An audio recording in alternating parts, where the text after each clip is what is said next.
Di bagian sebelumnya, Lindong ikut serta dalam rombongan klan utama pergi ke makam kuno untuk mencari harta karun. Namun sebenarnya ia memiliki tujuan pribadi, yakni mencari obat bernama air liur naga yin untuk menyembuhkan adiknya. Singkatnya, setelah semua perwakilan ketua dari masing-masing klan berkumpul, akhirnya penghalang spiritual pun dapat dihancurkan sehingga semuanya bisa segera masuk ke tempat tersebut.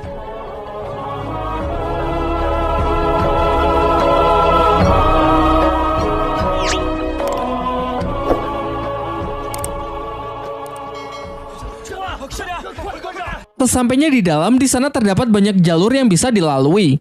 Lindong pun memilih jalur yang berbeda dari rombongan Linker karena mengikuti saran dan arahan dari Martha. Setelah cukup lama berlari, ia sampai di sebuah pintu yang dilindungi oleh energi mental. Pada awalnya Lindong ingin menghancurkannya secara fisik, hingga Martha menyarankannya untuk membukanya cukup dengan mengalirinya menggunakan energi mental.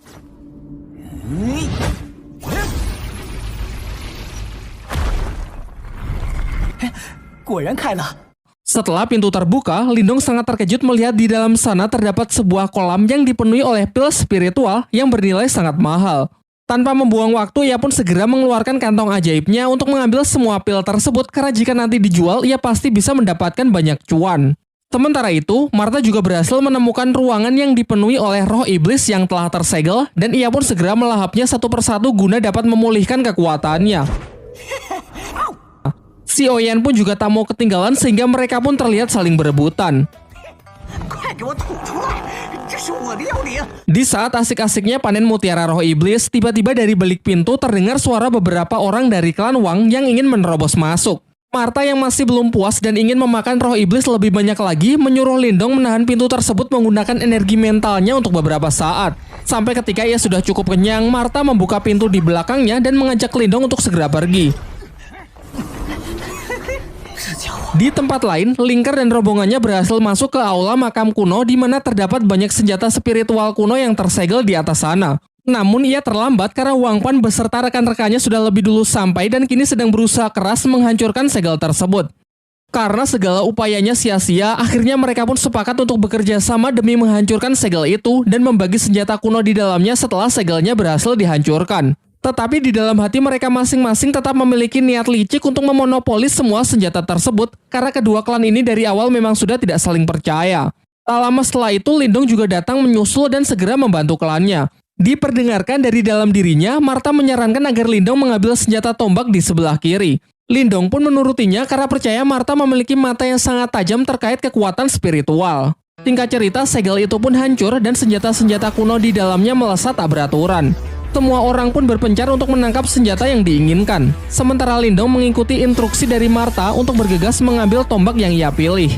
Di saat ia tengah berusaha keras, Wang Pan mengganggunya karena ternyata ia juga menginginkan senjata kuno sama seperti Lindong, sehingga pertarungan pun tak terhindarkan.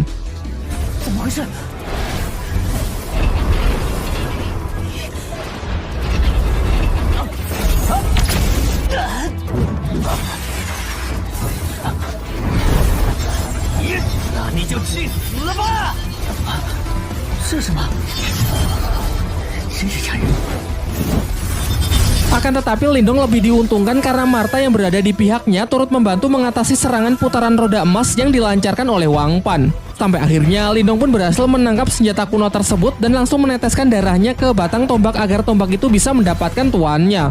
Sementara Wang Pan yang sangat kesal segera menyerang Lindong dengan kekuatan penuhnya. Namun dapat Lindong tangkis dengan senjata barunya yang memiliki nama tombak pencakar langit.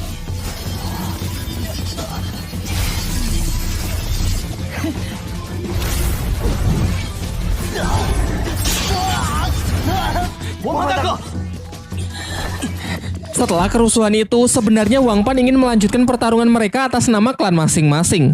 Namun ketika tahu Linker juga berhasil mendapatkan salah satu senjata kuno legendaris sehingga kecil kemungkinan pihaknya bisa menang, akhirnya ia pun bersedia pergi dan menarik seluruh rekannya untuk mundur. Kemudian Linker mengajak Lindong bergabung dengan rombongannya untuk menemukan harta karun paling berharga di makam kuno. Tetapi Lindong menolaknya dengan alasan ingin berkeliling sendirian saja. Singkatnya, setelah cukup lama berjalan, Lindong malah tersesat di dalam sebuah labirin. Ketika mereka sedang berusaha keras mencari jalan keluar, tiba-tiba saja dinding labirin itu bergerak saling merapat sehingga Lindong pun harus bergegas lari agar tidak terhimpit. Ketika sedang menghadapi jalan buntu, Martha yang curiga kalau ini cuma ilusi menyarankan agar Lindong tetap berlari lurus. Dan benar saja, setelah melewati dinding di depannya, ia tiba di sebuah tempat rahasia di dalam makam kuno tersebut.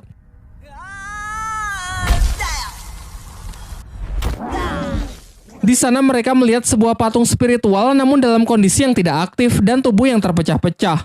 Diceritakan kalau patung spiritual termasuk ke dalam senjata kuno yang dapat dikendalikan oleh orang yang memiliki energi spiritual tingkat tinggi. Karena dinilai tidak berbahaya, Lindong pun mengabaikan patung tersebut dan lebih fokus pada benda bercahaya di depannya. Ternyata benda bercahaya itu adalah obat yang Lindong cari selama ini, yakni air liur naga iblis. Akan tetapi harus ekstra hati-hati saat mengambilnya, karena benda itu berada di tengah kolam air es yang dapat membekukan apa saja dalam sekejap.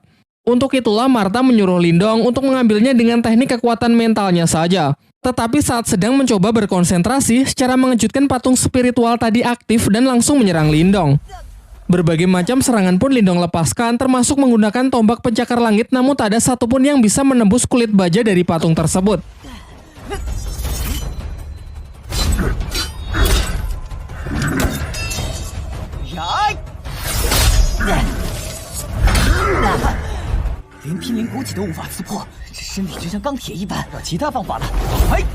Sampai Lindong baru menyadari bahwa inti energi dari patung spiritual tersebut tepat berada di belakang kepalanya. Sehingga untuk mengalahkannya cukup menekan titik tersebut. Mulailah ia menyusun strategi dengan menyerangnya menggunakan laser cahaya dari depan sebagai pengalih perhatian dan menunggu kesempatan yang tepat untuk menyerang titik lemah patung spiritual tersebut.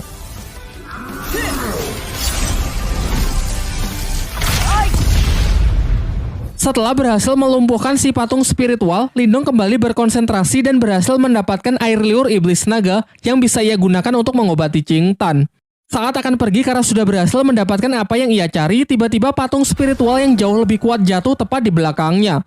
Namun Martha sudah memastikan kalau patung yang satu ini benar-benar dalam kondisi yang sedang tidak aktif karena energi di dalamnya sudah habis. Ia kemudian menyuruh Lindong untuk mengalirinya dengan energi spiritual miliknya agar patung ini bisa menjadi miliknya dan nanti dapat ia manfaatkan dalam berlatih.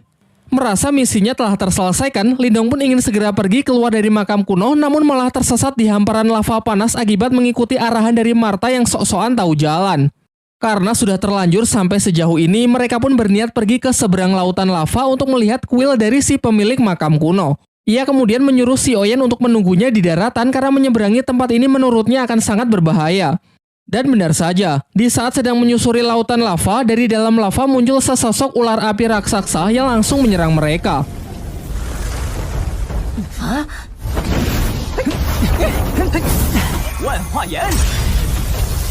Awalnya Lindong sangat kesulitan mengatasinya karena setiap serangan yang ia lancarkan justru ditelan oleh ular tersebut.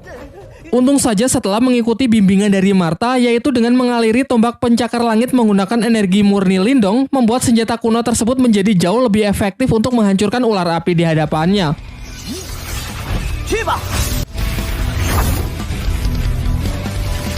Sayangnya setelah satu ular dapat ia hancurkan, muncul lagi ular lain yang seakan tak pernah ada habisnya. Terhitung sudah 9 kali ia mengalahkan si ular api yang membuat tenaganya kini semakin terkuras.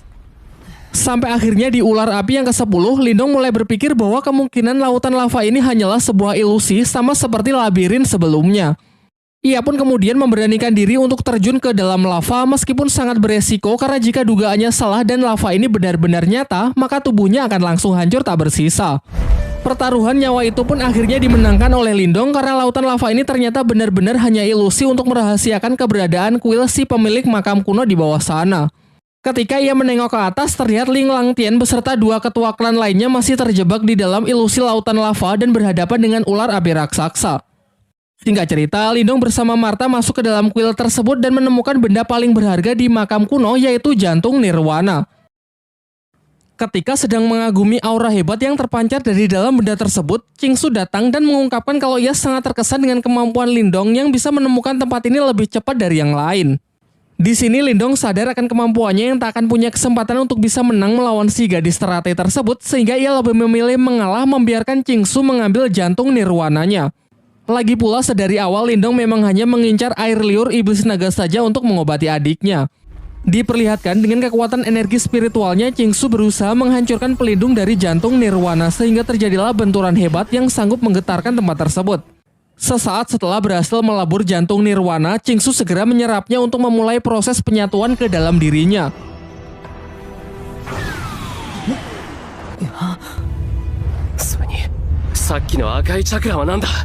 Sementara itu, Lindong yang masih melihat-lihat seisi ruangan secara tak sengaja menemukan peti mati dari si pemilik makam kuno dan ia pun menyampaikan rasa terima kasihnya di hadapan peti mati tersebut. Namun beberapa saat setelahnya ia baru sadar kalau di atasnya ada patung seorang wanita. Sedangkan di bawahnya terdapat sebuah catatan yang mengatakan barang siapa yang selalu terobsesi dengan kekuatan nirwana tanpa memahami arti dari cinta, maka niscaya api neraka akan membakar seluruh tubuhnya. Dan benar saja, di tengah proses penyerapannya, tiba-tiba tubuh Qingsu terbakar yang menandakan kalau catatan dalam peti mati tersebut adalah sebuah peringatan. Terlihat Qingsu yang berusaha menekan energi panas tersebut namun sia-sia karena ia tak cukup kuat dan secara perlahan dirinya justru ditelan oleh kekuatan dari jantung nirwana tersebut. Kekuatannya pun mulai lepas kendali dengan menyerang peti mati di kuil tersebut. Ia kemudian menuduh Lindong sudah tahu resikonya sejak awal dan menjebaknya dengan sengaja membiarkan dirinya mengambil jantung nirwana. Lindong pun berusaha menjelaskan kalau dirinya juga baru tahu setelah membaca catatan di dalam peti mati si pemilik makam kuno. Dengan sisa kesadarannya, Qingsu meminta Lindong untuk meminjamkan inti energi spiritual miliknya guna menyeimbangkan luapan energi yang tak terkendali tersebut. Ia berjanji kalau nanti akan ia ganti berkali-kali lipat. Namun Martha melarang Lindong dengan mengatakan jika Lindong menyerahkan inti energi spiritual miliknya, maka kekuatan dari latihannya selama ini akan musnah begitu saja dan mustahil bisa dipulihkan lagi.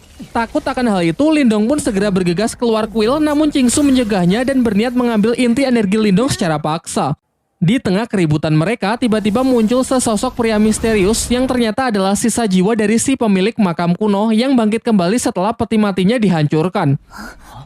Pada awalnya si pemilik makam kuno mengira kalau Qingsu dan Lindong adalah pasangan kekasih. Namun mereka langsung menepisnya dengan mengatakan kalau mereka baru saja bertemu.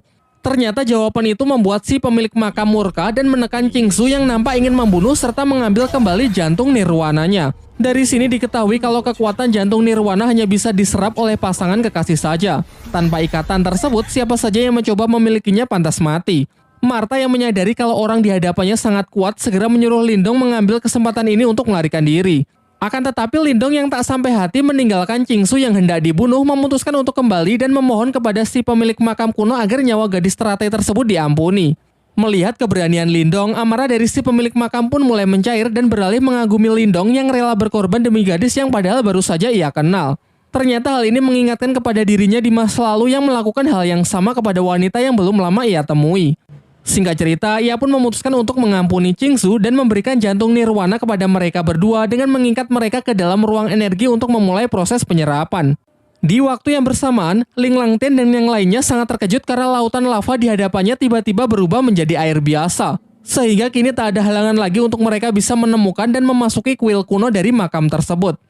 Kembali ke tempat Lindong, si pemilik makam yang melihat senjata Lindong sangat terkesan karena tombak pencakar langit yang dulu merupakan miliknya kini berhasil diwarisi oleh Lindong. Sementara itu diperlihatkan jiwa Qingsu dan Lindong berada di sebuah dimensi yang dipenuhi bunga diiringi musik romansa persis seperti di film-film India. Sampai ketika proses itu telah selesai, nampak mereka yang tak sadarkan diri di tengah sebuah padang bunga berpegangan tangan dengan senyum yang terukir di wajah mereka masing-masing. Lanjut ke bagian 8.